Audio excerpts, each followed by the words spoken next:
अपनी जन आशीर्वाद यात्रा के दौरान इंदौर पहुंचे केंद्रीय मंत्री ज्योतिरादित्य सिंधिया ने रेसिडेंसी कोठी पर मीडिया से चर्चा की और नागर विमानन मंत्रालय को और सुदृढ़ बनाने की बात कही। चर्चा के दौरान मंत्री सिंधिया ने कहा कि मैं देश के प्रधानमंत्री नरेंद्र मोदी और गृह मंत्री का आभारी हूं, जिन्होंने मुझे नागर विमानन मंत्रालय की जवाबदारी सौंपी है।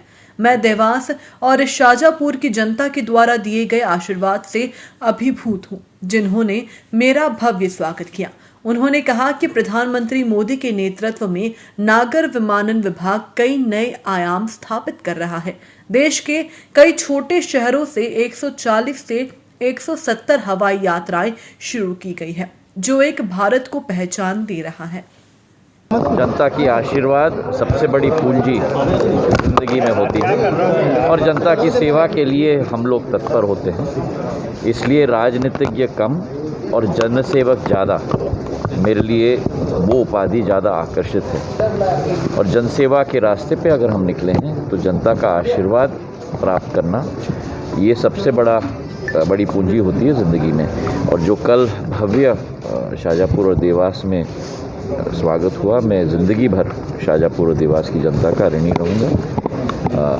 जो पद और जिम्मेदारी मुझे दी गई है प्रधानमंत्री नरेंद्र मोदी जी के द्वारा, हमारे पार्टी के अध्यक्ष JP नड्डा जी के द्वारा और गृह मंत्री अमित शाह जी के द्वारा, मैं उनका कृतज्ञ हूँ। और नागर विमानन क्षेत्र को पूरे देश में विस्तृत तरीके से जाल बिछाना और आम जन को इस यात्रा की सुविधा पहुंचाना, ये प्रधानमंत्री जी की मंशा है और उस मंशा के अनुरूप कार्य करने का पूरा संकल्प मेरा है।